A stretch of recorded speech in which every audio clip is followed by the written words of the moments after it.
ప్రస్తుతం శ్రీపాద ఎల్లంపల్లి ప్రాజెక్టును పరిశీలించారు సీఎం రేవంత్ రెడ్డి. ఆయన వెంట ఇరిగేషన్ శాఖ మంత్రి ఉత్తమ్ కుమార్ రెడ్డి అలాగే పీసీసీ చీఫ్ మహేష్ కుమార్ గౌడ్ కూడా ఉన్నారు. మరి కాసేపట్లోనే ఆయన కామారెడ్డి జిల్లా పర్యటనకు వెళ్లబోతున్నారు. కామారెడ్డి జిల్లా పర్యటన తర్వాత వరద బాధితులను కలిసే అవకాశం ఉన్నట్టుగా తెలుస్తోంది. వరద బాధితులను ఆదుకోవడానికి సంబంధించి రిలీఫ్ ఫండ్స్ కి సంబంధించి కూడా ఒక ప్రకటన చేసే అవకాశం ఉంది.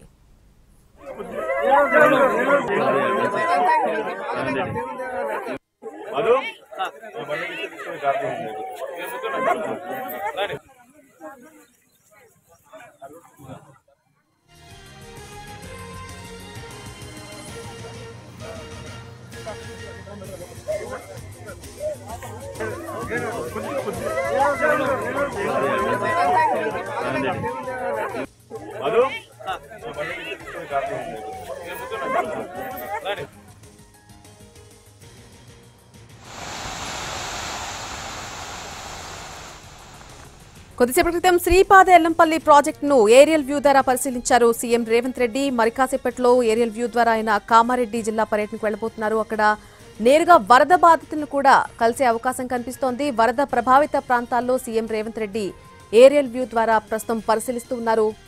మరి కాసేపట్లో కామారెడ్డి జిల్లాకు చేరుకోబోతున్నారు. వరద ప్రభావిత ప్రాంతాలను ఆయన పరిశీలించబోతున్నారు.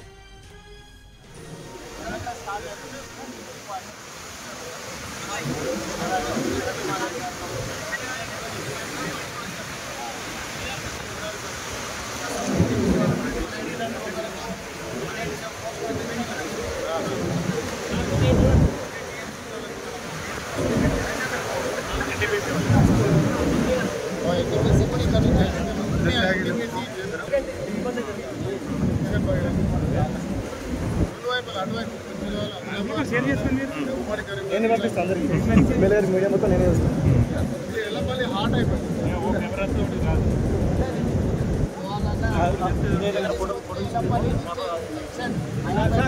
తీసుకోపోయా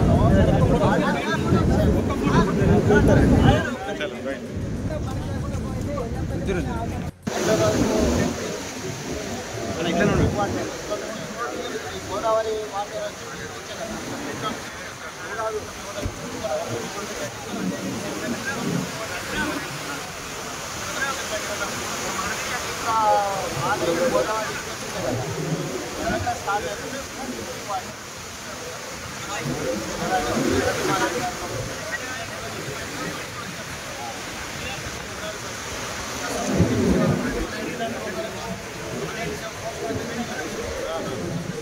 శ్రీపాద ఎల్లంపల్లి ప్రాజెక్టును ఏరియల్ వ్యూ ద్వారా సీఎం రేవంత్ రెడ్డి పరిశీలించారు.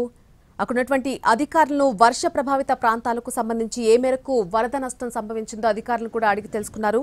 దీనికి సంబంధించి పూర్తి అప్డేట్స్ మా ప్రతినిధి భాస్కర్ అందిస్తారు. భాస్కర్, శ్రీపాద ఎల్లంపల్లి ప్రాజెక్టు తో పాటు రాష్ట్ర వ్యాప్తంగా శ్రీపాద ఎల్లంపల్లి ప్రాజెక్టును ప్రస్తుతం సీఎం రేవంత్ రెడ్డి ద్వారా పరిశీలించారు. అక్కడ ప్రాజెక్టు దగ్గర వస్తున్న వరద, తర్వాత కిందికి వస్తున్న నీటి ఎంత వదులుతున్నారు ఏంటి అనే విషయాలపై అధికారులు అడిగి తెలుసుకున్నారు. వరద ప్రభావిత ప్రాంతాల్లో ఎటువంటి చర్యలు తీసుకుంటున్నారు అనే అంశాలపైన నీటిపారుదల శాఖ అధికారులు, రెవెన్యూ అధికారులు, పెద్దపల్లి జిల్లా కలెక్టర్ తదితరుల చోటు కలిసి ఒక సమీక్ష అయితే సీఎం రేవంత్ చేస్తున్నారు. అక్కడి నుంచి నేరుగా మధ్యమాయలు, అక్కడి నుంచి కామారెడ్డికి వెళ్ళనున్నారు. రాష్ట్ర వ్యాప్తంగా కురుస్తున్న భారీ వర్షాలకు, గత 36 గంటలుగా కురుస్తున్న భారీ వర్షాలకు పెద్ద ఎత్తున గోదావరి బేసిన్ లో వరద అయితే వస్తున్నాయి. అటు మానే కావచ్చు, ప్రాణహిత కావచ్చు, ఇటు గోదావరి నది కావచ్చు, మన్నీర నది కావచ్చు, పెద్ద ఎత్తున వరదలు వస్తున్నాయి. ఈ వరదల వల్ల జనావాసాలకు నీరు వచ్చింది.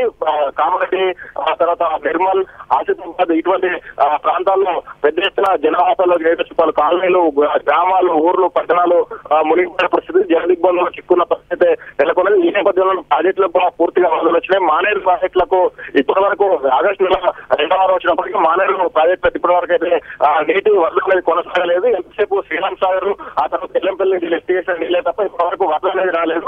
అయితే ఒక్కసారిగా మానేరు క్యాచ్మెంట్ ఏరియా ఏదైతుందో ఆ మానేరు క్యాచ్మెంట్ ఏరియాలో కురిసిన వర్షాలకు మానేరు నదికి గత దశాబ్దాల కాలంగా ఎన్నడూ లేని విధంగా భారీ ఎత్తున వరదలు అయితే వచ్చాయి. మధ్య మానేరు, అప్పర్ మానేరు, లోయర్ మానేరు కూడా పూర్తి పూర్తి జలకళలు సంతరించుకున్నాయి. ఆయా ప్రాంతాల్లో లోతట్టు ప్రాంతాల్లో అధికారులు ఎటువంటి చర్యలు తీసుకుంటున్నారు, ఆ తర్వాత అప్పర్ మానేరు వద్ద చిక్కుకున్న వాళ్ళని ఆర్మీ హెలికాప్టర్లు అయితే రెస్క్యూ చేశాయి.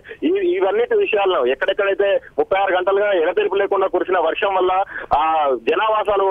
జనావాసాల్లోకి నీళ్లు రావడంతో పలు చోట్ల ఇళ్లకు ప్రమాదం ఏర్పడింది. గ్రామ కాలనీల్లోకి నీళ్లు రావడం వల్ల ప్రజలు ఇబ్బందులు పడుతున్నారు, వస్తువులు తడిసిపోయాయి.